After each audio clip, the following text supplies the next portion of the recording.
My wall, which one's mine? The retaining wall and clock tower post. Oh, now that's mine. All right, good evening, everybody. Thank you so much for coming. My name is Sarah Marchant. I'm the Community Development Director for the city. And we've been working on this project to bring in grant funding for a couple years. And I'm going to introduce the project team who is part of this and a lot of the boots on the ground here and let them take over. We will take lots of questions, but hopefully a lot of ideas and comments too. And they're going to run through it first so you have a good overview of it. It won't take very long. We don't want you sitting for 45 minutes because we know nobody's happy with that. And then we are happy to take your ideas and comments. We're going to write them all down. And so we just want to make sure we can get what you want us to get written down. So from the team here at City Hall, I want to introduce Julie Chismis, her over in the corner, transportation planner, and Linda McGee, who is our deputy planning manager. And then with CMA engineers, who are our engineers on the project, we have Jay and Phil. Where's Phil? Right here. All right, so I'll turn it over to them for now. Great. So, as Sarah said, we're kind of here just to go over the basic kind of bullet points of the project. We're right at the infancy of it. We're kind of just outlining what the overall objective is. We haven't begun any design or anything like that. We're reaching out to everyone here because the local people know much more than we know because they're intimate and familiar with the area. There's a sign-in sheet over there, so if anyone hasn't signed in, could you please sign in before you leave just so that we can be able to communicate with you going ahead. There we go. So tonight what we're going to go over is we're going to review the purpose and need of the project, review the project area and proposed potential issues to be addressed, review the project development process, review the preliminary schedule, and then we'll take comments from there. So the purpose and need of this project is the Heritage Trail project was started in the late 2000s to reduce congestion along East and West Hollis Streets, one of the most congested corridors in the city of Nashua and the Nashua region, by providing an alternative bicycle pedestrian route through the heart of the city's most densely populated neighborhoods. The purpose of this project is to complete the construction of the Heritage Rail Trail East. And this is the overall description of the project currently. The project would extend the bike and pedestrian trail from the Heritage Rail Trail's west terminus at Main Street in downtown Nashua and continue the trail to East Hollis-Denton Street intersection. Once completed, the trail will provide an alternative route for bicycle and pedestrian route connecting downtown Nashua and the transit center with 25 Crown Street Park and Ride and the future commuter rail train station without requiring a single occupant vehicle trip on this heavily congested corridor. So what we have here is kind of an overview of the entire project, basically starting from Main Street and going all the way down to where East Hollis and Denton Street merge at that intersection. What we've done here is we've kind of identified 5 different segments just for the ease of talking about them instead of trying to talk about the whole thing at once. And we're going to do a quick overview of each of the segments. As you can see on the plan, we've shown where existing sidewalks are. We've shown some of the area businesses and some of the key point things in the area to give you relevance of where you're looking. And we've basically shown a representation with the orange line of where the trail is going to go. All it is a line showing from A to B and nothing more than that at this point. So the first segment goes from Main Street to Quincy Street. We'll start on Main Street, going through the right-of-way behind the building there. We'll cross Spring Street with a crossing there, and then follow to the next section over to Quincy. Next. Going back to that slide, where is the cross section to the cyclists from Main? Are you expecting them to go down to the Jewels and cross and then back up? We You're thinking cyclists are going to do that? There's a crossing right here. It's back over to us. Main Street. Main Street. right. Currently, right now, we are not intending to put a crossing on Main Street, but we'll take Bit of an oversight. we will take that into Waste of time. we will take that into consideration. These are some pictures in the area. This is looking down towards Spring Street. This is over on Quincy. That great building on Quincy, it shows better next slide. That fence there, is that their property or? The property in between those two buildings is owned by the city. So once again, this is looking from Quincy down westerly. What's the plan for crossing Spring Street? We currently haven't developed that yet, so it's under development. That's a bad intersection as well. Right. We're gonna, It's dangerous crossing roads on corners without a proper way of protecting the cyclist. correct. Because they're doing it at speed, cars don't see it, so if you've got right on red situations, which happens, this is all really should be addressed.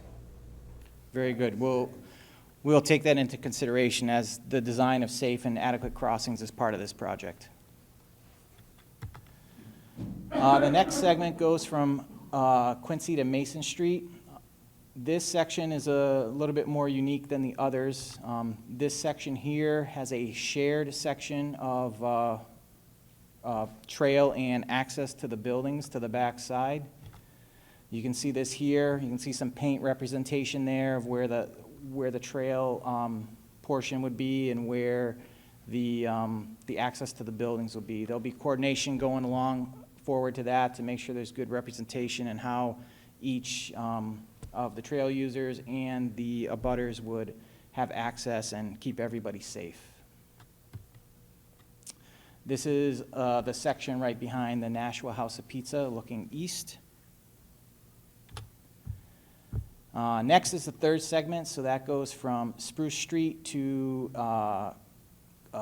Commercial Street.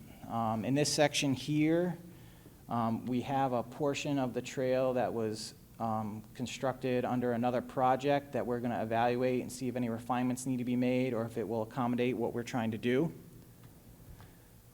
Here is the section, this is actually just by the fire station looking west.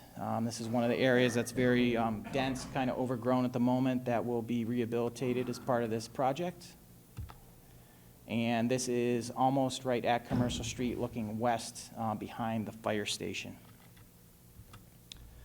The next segment is the Commercial Street Bridge. There's an existing railroad bridge structure there. It'll be evaluated and determined what the best method to rehabilitate that for use for pedestrian and bicycle use. There's a rendering on the picture of an idea of what could be done, but once that is totally evaluated and all the needs of the trail are determined, we'll have a better idea what that will look like in a final capacity. And the last segment of the trail goes from Commercial and then wraps around Henry Hanger over to East Hollis Denton intersection. This section here is once again a section that is fairly overgrown. I believe the existing rails are still in this area. This is Rails are up, I believe. okay. This is behind the Henry Hanger building. Once again, Does the city own this entire right of way, or do you have to either already have or still have to get some easements? I'll let Sarah answer this so she gets it correct. So we have the right to build this everywhere. We own, I would say, 80% of it. I can show you a map of what are easements and what is ownership, but we have the right to build this already. There's no right-of-way acquisition as part of this project. Yeah. Doesn't it stop one segment too early? Should we not envision the connection to the rail station now, just in case of that? That is a great point. The grant we applied for only covers this space, and this is the land that has been acquired that was originally envisioned starting actually in the early 2000s. So we didn't know the rail station was going to be at 25 Crown Street at that time. It is something that, considering sidewalks down Denton Street and making sure we can fully make that connection, is a great point, and is something that we will be considering. And I guess similarly, bikeable city, Spruce Street and over that bridge, bikeable connecting to this system would be one. That's a long stretch. But it is a very good point and a very valid one. The city has a separate project working on the East Hollis Street, Bridge Street, and the Taylor Falls Bridge in partnership with Hudson. That project is very much considering how we can improve pedestrian and bicycle amenities across that bridge and through that whole area with the alphabet streets there, and making sure we're improving that the whole way. But it is a separate project from this one, but we do have the connections planned. Yeah, we don't want to look back in 4 years saying, if only. Fair enough. What surface are you planning on making the track out of, particularly going through some of the ground wheel sites? What was the question again? Surface material. We haven't determined the surface material right now. It was tentatively from the grant funding looking to be paved or some hard surface in those areas, but we will look and determine what might be the best. What will be the width of the trail? The trail will most likely be 10 feet, but we will evaluate that if it needs to be narrower or wider, depending upon restrictions that may be in the areas, but 10 feet is typically the width of a standard trail. Please correct me if I'm wrong, but at the beginning, didn't you say you wanted to go through the entire presentation and then have questions at the end? I did. And so what I'm asking you is, what is going to be more helpful to your presentation? Are taking notes so we can ask you after, or interrupting you along the way? I'm good with either if you guys want. It seems to be going fine this way. Everyone's doing a good job about taking turns, so if we want to continue in this manner, I have no School teacher in me. no problem. He's almost done anyway, so we're almost there. Okay, I will do that. So that will be one reason to wait for Yeah. questions, just so we can get the mic handed to people that need to have it. But Okay, so as Phil said, we're pretty close to the end here anyway. So here, oh, I must have grabbed the old. Well, these are some aspects of the landscape architecture that could be put in here. These are opportunities. We have a landscape architect on the staff, on the team as well, and we're looking for your ideas of what you would like to see out there. With this grant and the funding, there's a certain amount of dollars to construct the project. So we'll be looking to construct the project as best we can and incorporating these elements as we can, but what we're also trying not to do is build a facility that would prohibit stuff like this to happen in the future. So we're kind of building a grand scheme, and then we'll implement how we can financially based on what's available at that time. These are some other ideas: public-private interfacing with a trail, providing outdoor public event areas, infusion of art and green space. So with this, we're going to quick overview of the project development. We're in the engineering study phase right now. So what we're doing is we're having a local concerns meeting right now. We're going to bring all your ideas, everything that you bring tonight, we're going to write down and we're going to take it back and we're going to bring it to the drawing board. At that point, what we're going to do is we're going to do the alternative and conceptual design. We're going to take your ideas, bring them in there, see what sticks, see what doesn't stick, and get those all culminated together, make alternatives. And then from there, what we'll do is we'll select the proposed action, which is what would be the most beneficial from everything that was done. At that point, we'll come back, we'll have another public meeting to present that proposed action to the public so that they can give input on it and determine if there's anything additional to add. Currently, surveys is being conducted on the trail. Once we get that proposed action meeting done, we'll complete the engineering study document. We'll also work on completing the draft environmental document, and then we'll get that up to DOT. At that point, DOT will deem if the project is feasible or not, if it can continue going forward. We're fairly confident that this project will be deemed feasible, which at that point we will roll into preliminary design, which will basically pull the project together, do all the nuts and bolts, and get near final plans. That'll go up to DOT once again, get their blessing, and then at that point we'll go to final design, finalize everything, and then get authorization to advertise and then bring it into construction. So taking all those things that we need to accomplish, this is our preliminary schedule at the moment. Today's the 9th, we're at this meeting. We're going to get this done, and then we're going to go into the alternative analysis. From there, we hope to be back in late November, early December with a proposed action meeting and complete the engineering study in December and get that up to DOT. Once that's approved, we'll work on the preliminary design, getting that completed in the spring of next year, followed by getting final design complete in the summer and with the possibility of getting the project into construction in late summer, fall next year, or possibly spring of 2021. With that, that concludes the presentation. My contact information is there as well as Julie's, and I will open it up for questions. So if you have a question, just raise your hand. We'll give you the mic so you can talk into it, and then we'll go from there.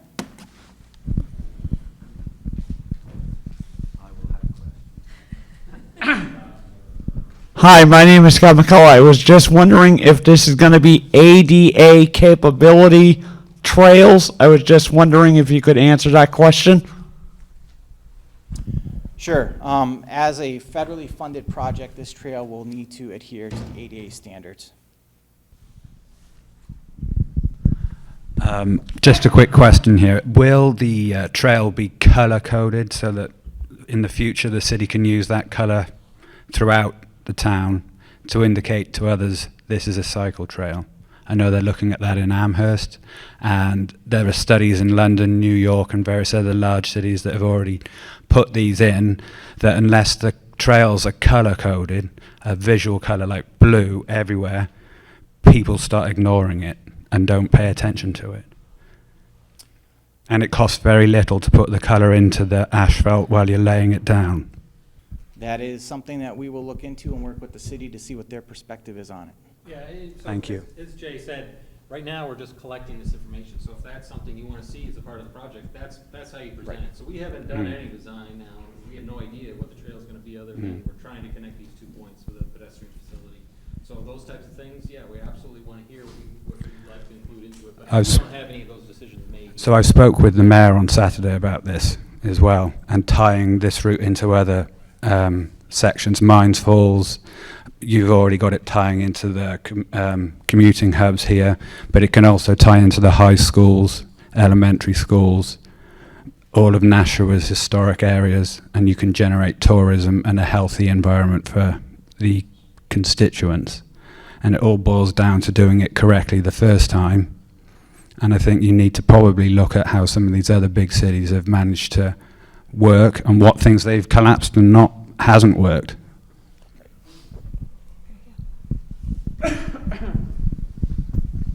My name is Dick LaLiberty, and I own 90 East Hollis Street, which houses Rapano Stoneworks. And the operating company is now run by my son. I've since retired. And our main concern is our building is 600 feet long. And throughout the length of East Hollis Street, you cannot see what's going on behind my building, nor can you from Commercial Street because of the underpass. And when you're down by Henry Hanger, it's too far back. And our concern is the possibility of things going on at night. We've had issues over the past few years with homeless people living there. They don't disturb us and we don't disturb them. But going forward, our concern is what kind of security measures may be taken to prevent any problems in the back of our building where the visibility is basically zero.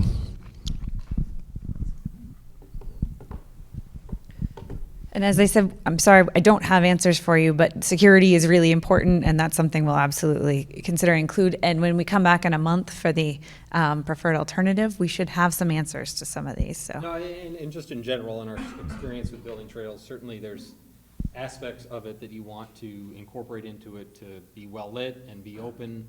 And there's physical constraints like your building that is difficult to work around, but that is always a consideration. And the hope is there's some community ownership of it, and as it gets more use, it actually gets safer because there's more public using the trail and those sorts of things.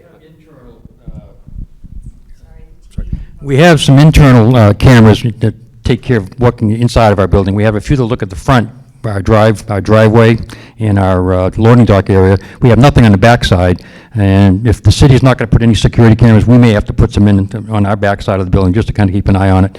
the back of our building right now is a bit of a mess, as you saw in the pictures. We have not done anything with it because of the lack of visibility and the fact that the kids and the homeless are living there anyway, and they're making, it's not worth us to spend money there to get no return. If the trail gets built, we'll probably step up to the plate and try to improve the look of the backside of our building as well. And that's the hope, is that Right. that's kind of the community ownership aspect of it, is that you work together. But certainly a primary objective of the project is to make sure it's safe, and there may have to be enhanced measures in different areas to try to do that. But that we welcome your concerns, and that's an important objective of the project. This is a great start on an important project for the city.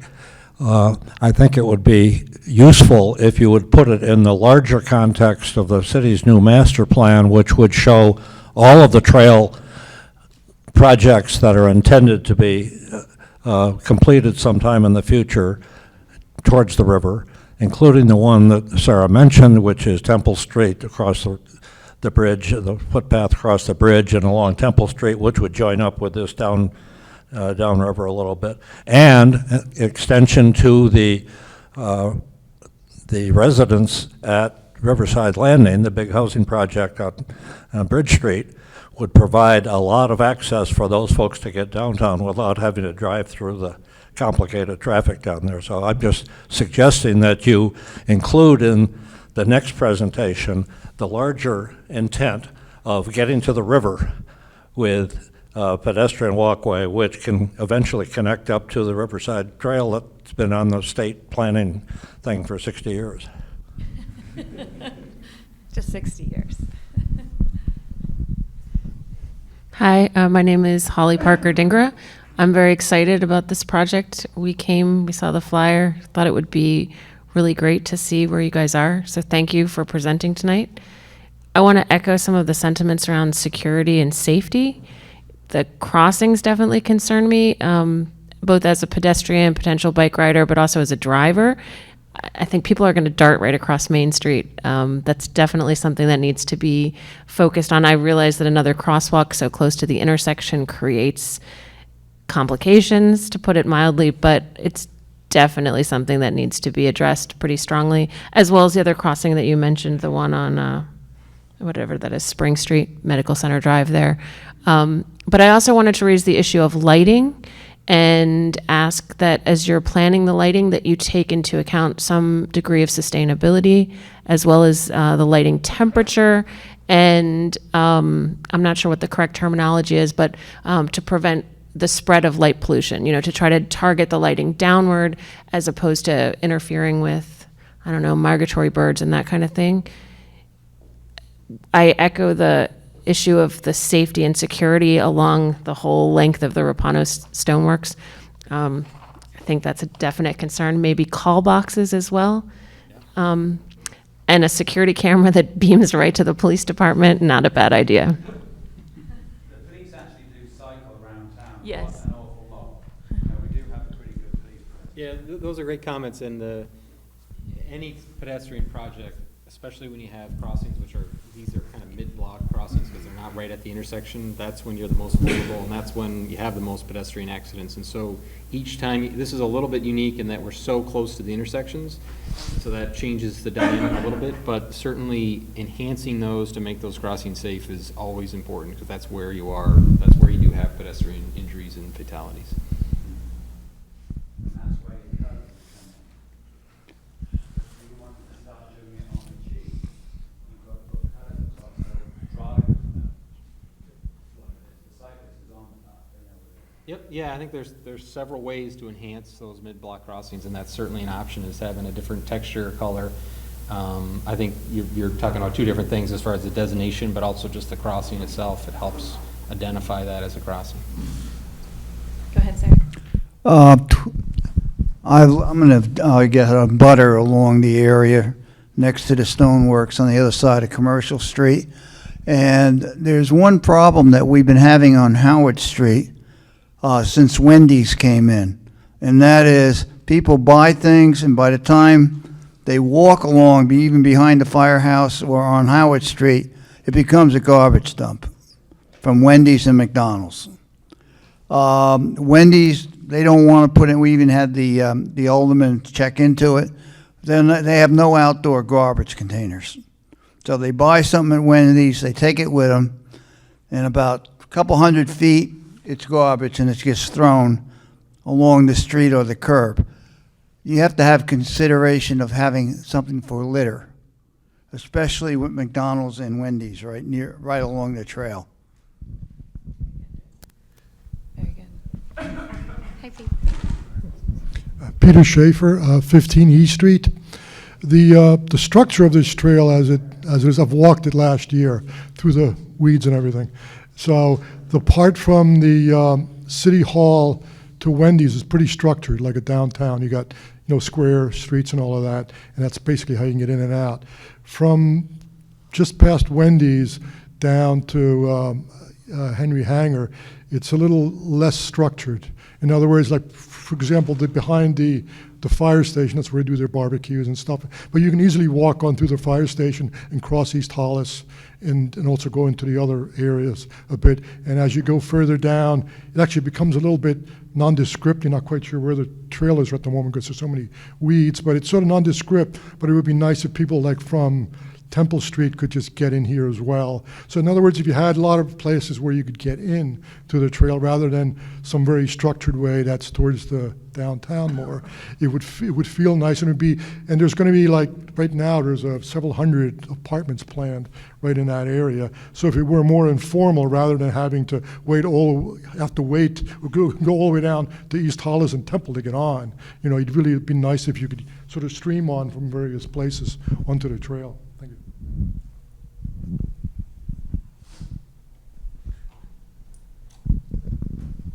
Thank you, sir.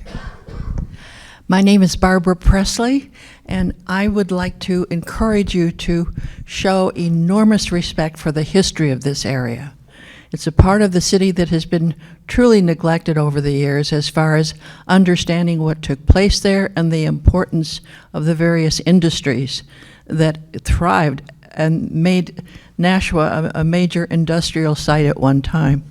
So I ask that you remember, whatever you do, that we'd like to have it reflect certainly the rail industry, which was very important to Nashua, but also to try to identify the various industries that at one time did thrive and were successful here. I think it might be a wonderful surprise to a lot of us to uncover this. So if you just keep that in mind, sometimes people get carried away and they want to get glitzy stuff in. This is a hard-working industrial rail system of the city. And I think it's wonderful that this is now getting the highlight, and this is a transportation project, if I understand it correctly. So it's for people and bicycles to get from one place to another. So good luck with your planning, and I look forward to the next event. Thank you. Thank you.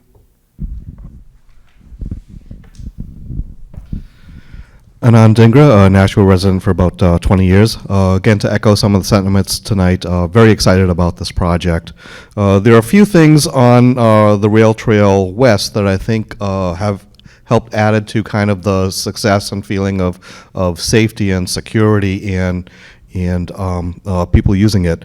One is the crossing at, I think it's Palm Street or one street west of that. That crossing is very good, very safe. That seems similar to me as some of the challenges on Main Street as well, and where there's a dedicated light that backs people up in front of the crossing, but there's enough space for a car in front of it. So I just wanted to mention that as that may be something worth exploring as a possible solution to the Main Street.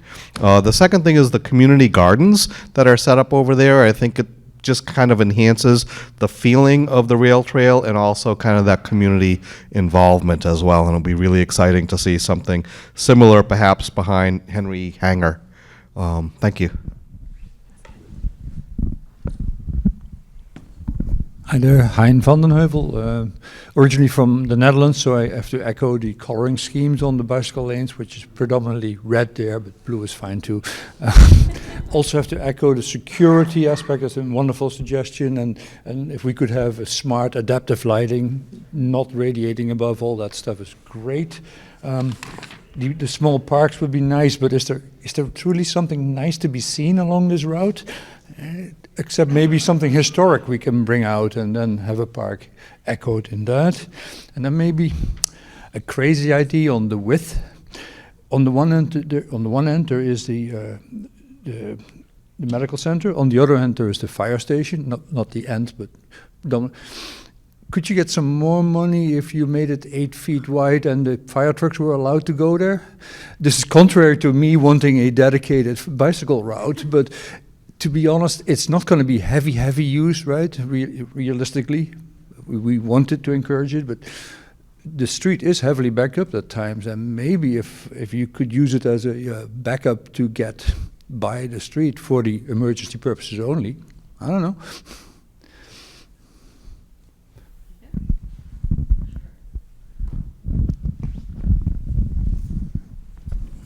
Hi, Gene Parent.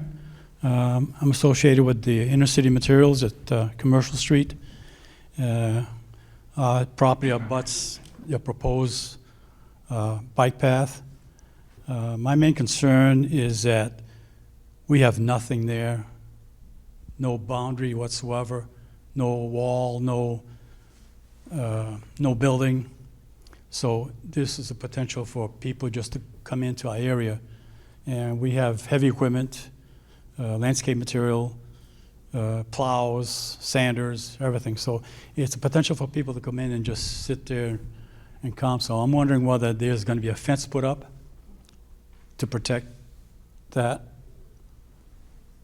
I'm sorry, what business were you, what's the? Inner City Material, 16 Commercial Street. Yeah, so we haven't evaluated that yet, but that's something obviously we need to take a look at, and that's why we're happy to hear it tonight. Yep. And there's a few of those issues, right, where we have buildings and other activities right up against the trail, and you have to figure out how to keep people safe and how to designate the areas. But that's something that we will look at as we go start with the design.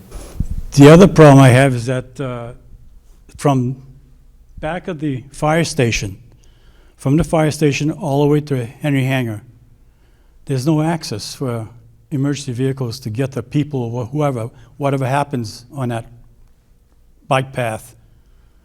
Okay, so that's a long haul to park an ambulance either under that bridge or in back of the fire station and run like heck to get the wherever the problem is. Right, a lot of our rail trails, when we design them, while they are for pedestrian and bicycle access, they do give accommodations for emergency response. So that's something that we would consider in this as well. Okay, right. The other problem I have is that is this money already allocated for this project? Yes, the money was allocated in I think it was the 2017 CMAQ funding round. So the city of Nashua was able to receive the funding at which the state and federal highway pay 80% and the city matches at 20%. And this is strictly for this project? Right. Strictly for this project. Okay. The question I have is that the bike path, which is going along our property and down to Henry Hangar and crosses East Hollis Street, you have all the way from where Wendy's, or I would say from Main Street, both sides of East Hollis Street, you have sidewalks all the way down. So I think what you're doing is just making a bike path. More than likely, everybody is going to use that because it's more hidden, just like the one you have on the west side. The other problem I have is that on the west side, I almost, every now and then, there's a bike person who's traveling down the bike path, and if I come across Walnut Street or turn onto Walnut Street, I have to slam on the brakes because somebody's in the bike path in the street, okay? Because the person does not see me coming because there's a building there. So when you turn the corner, he's coming down. I have to slam on the brakes. Okay, this has happened on Palm Street. This has happened on Walnut Street. So some consideration, I don't know what you can do with it, but some consideration should be made that, you know, we're gonna be careful. Somebody's gonna get hit. All right, that's all I have. Thank you. Thank you. Another echo on the garbage, again, being from Holland. I don't know whether you can see it, but in Holland they entice folks to throw their garbage in like a basketball kind of contraption to make it fun to throw your garbage away on top of a garbage container. Great, yeah. That's brilliant. Innovative. Anybody else? Oh, one second. Just for the people at home, I know you can hear. You know, you're wanting some form of ownership and pride within it. Pride and ownership will prevent problems, vandalizing with other buildings. If you start at a grassroots level, elementary schools, and have them take on a section, each elementary school, maybe with some artwork of theirs put inside on that part of the trail, you'll create ownership and pride straight away. And I'm sure the children would like to do that, and you can tie in, as a lady mentioned before, some of the historic nature, the trains, the communications of Mill City, along that by mentioning it to the children. Just a thought. Yeah, one of the elements that the city had brought up about this project and the qualifications process and stuff was trying to get art infused, trying to bring in public gardens, trying to bring that grassroots effort in, incorporating the history and reflecting the personality of the trail. You know, this trail does stretch a ways, and the personality up by Main Street is not the same personality down by Denton Street. So we're aware of that, and we're going to reflect that in the design. And we also have our landscape architect involved with that, so he can get a feel for that and give us some good guidance on how to properly and adequately do that going forward. Dick Lobert again. I've just thinking that I've used over the years many rail trails, rail to trail and so forth, for hiking and biking, and the majority of them were rural, and you could go miles and not have any cross streets. This is an urban rail trail, which I guess is different than the type I was talking about earlier. Are there specific things to look at when you're doing an urban rail trail versus a out in the middle of nowhere rail trail? Yeah, there's definitely different elements, and it depends on what you're dealing with. In an urban rail trail, you know, you're probably not going to want a hard surface setting. You're not going to have to deal with the traffic that you would in here, where an urban setting, there's a lot more different elements to deal with. So that's why when we look at designing these trails, we try to determine what is going on in these areas, how best to suit them, and that's why we come here, to get the public's input, what they're seeing on a daily basis as abutters, as citizens, and as users of the trail or the portions of the trail that are currently there today. So that's why we're here, to get that on the ground information. And I would just add that this is intended to be part of several larger trail systems. And so part of that promotion for some of this is part of this larger thought. And I think making sure that we're presenting that at the next one makes a lot of sense. We recently added a connection from the western side down Everett Street to the new bridge that goes right into Mine Falls Park. And the idea of hooking that in with the riverfront is we're hoping to have an easy 1 mile, 3 mile, 5 mile, 10 mile loops that go from the downtown into a lot of the resources that are ready and available already here. So this is a big piece of that connection, but it isn't intended to stand alone. It's absolutely intended to be part of these larger loops, so you can be in the city, be in our gorgeous Mine Falls Park, and enjoy both aspects, but really get around the city. And there is money for lighting. So it isn't like we have to wait till later on lighting, and appreciate all your comments on lighting. Yes. Thank you. Pete Schaefer. I just want to make a comment, is that it certainly would be feel a lot more comfortable and safer for bicycles to ride along there than they do along East Hollis, because I bike a lot, and that would be nice. It's very nice to be able to go down to Mine Falls Park. I go all the way down to the Nashua Rail and down to air sometimes with my bike, and this would be much nicer. On the other side of it, where by Henry Hanger, it would be nice if eventually that went over to Hudson, because I have a 20-mile loop I take over in Hudson, so people could then add another 20 miles essentially, because they have a bike trail over there on Albuquerque Avenue, which is 6 miles long. So it'd be nice to be able to tie all these things together. Yeah. Are there any areas along there where it would be wide enough to have some kind of a play activity? For example, I know when I was in an urban setting, you could walk along the river, and then on some of the embankments on the walls, they would have huge chalkboards where kids, would be able to gather with their parents and play. On the asphalt, they would have ABCs where parents could teach their kids. So it wouldn't be like a playground, but there could be things on the side of buildings or something. Is there any part of that trail that could lend itself to a gathering spot? It's one of the, and we showed a couple elements like that from the landscape opportunities, and those are things we're looking to determine. What does the public want to see out there from a landscape aspect? What do they not want to see out there? There's a lot of opportunity out there, and that's what we're here today to do, is to try to find out what the public at large wants to see out there. But, Jay mentioned it before, that, the primary objective is to get the trail built and make it safe and get from A to B and have that infrastructure in place and identify, I think there's definitely opportunities to do things and try to set the stage for some potential future improvements and landscape enhancements if we can incorporate them into this project budget. But certainly we would, and we've done this before, where we paved rest areas and added places where people could put benches that couldn't be part of the project, but in the future when people decided, yeah, this is something that we think we want, we've preserved that space for it and identified it.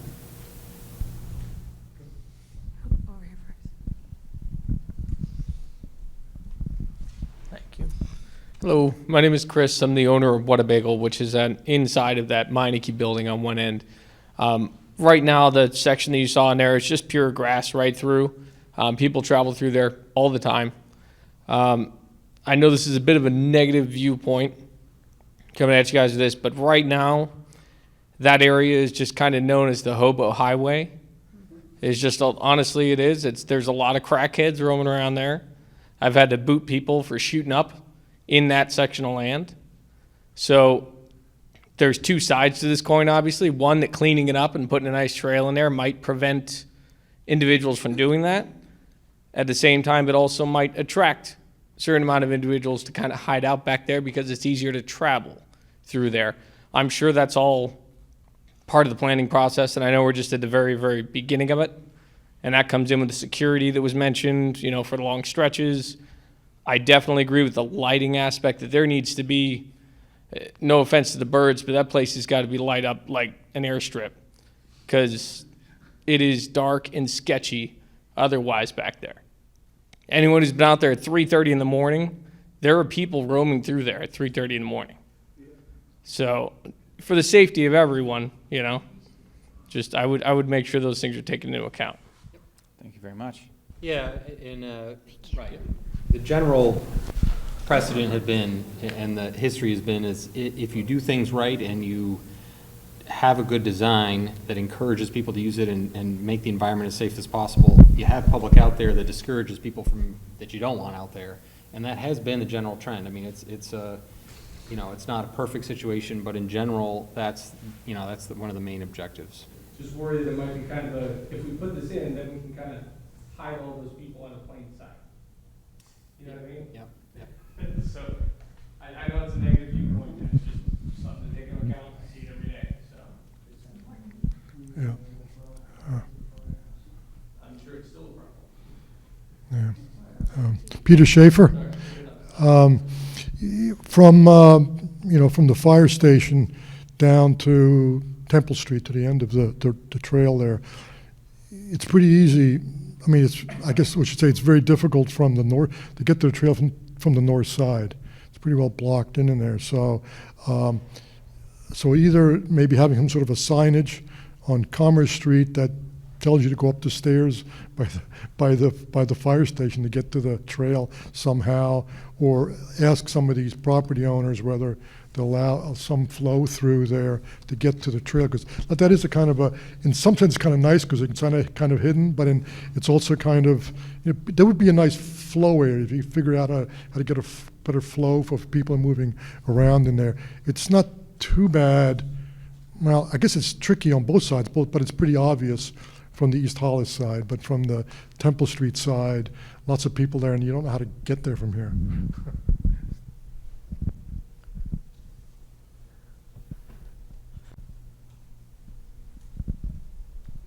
Thank you. Barbara Presley. One of the things that concerns me, and I'm sure you're going to be considering all of this, is a bit of a conflict between all these interesting things to have along the way, like the little cafe that you showed in the picture, and then garden spots. And so many of those things attract and encourage people to stop and to gather and to have an activity along the way. This concerns me a bit. I believe the money is a transportation money, which suggests that the main purpose of this is to help people to walk and bike to get from one place to the other. And I'm assuming that once all the housing projects are finished, there are going to be a large number of people that will be using this strictly as their transportation mode to get downtown. So I don't know how you balance all of those different interests, but I think it's important to keep in mind that the main goal of this project being a transportation project from the federal government, that it really is to be a place for people to move along, to get from A to B and enjoy it and have a pleasant experience walking. But it's going to be a bit of a conflict, I think, to have all these fancy stuff that encourage people to stop and look and play or have a cup of coffee or whatever. Is this something that you take into consideration, how to balance that out? We look at it all. There's always competing interests in everything, so it's a delicate line to maneuver between the two. The project will be reviewed by the city. It's reviewed by NHDOT. It's reviewed by Federal Highway, so it has to comply with the desires and what's outlined in the grant. So there is some ability to do some of those things, but from the crux of the grant, it is to complete the trail from the beginning to end and provide the. So you do have some guidelines from the feds as far as what you can interrupt the transportation to do. Right. Yeah. There is guidance on how it should be done, and I think some of the additional features that we've talked about would be done in a manner to not preclude transportation. It would be to provide an opportunity to enhance it. That's where we would be looking. Our goal is always to keep the trail as a facility to move people back and forth and allow them to enjoy the recreation that comes along with trails. Thank you.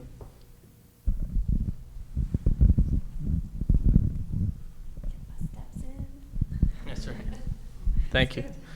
So on a more positive note and hopefully more helpful, because I think we're all kind of getting a little further down the path, no pun intended on this, because we're not there yet.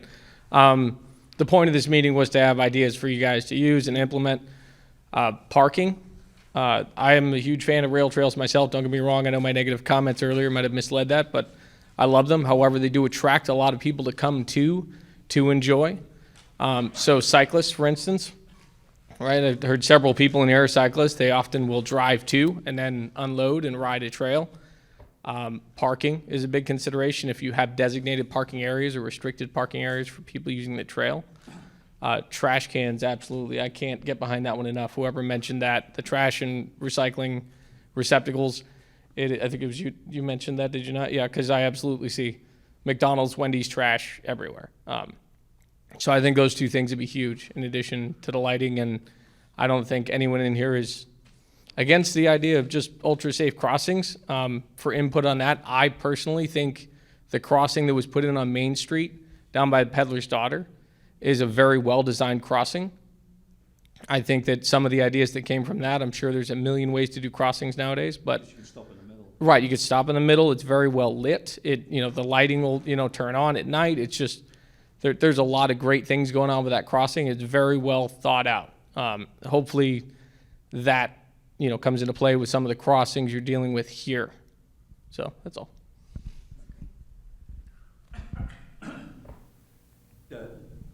It's good. That adaptive lighting I talked about that's happening in Netherlands comes on when somebody approaches, and it would light the crossings automatically, intensely, when a bicyclist comes by, and it then goes back to 10% just for background lighting.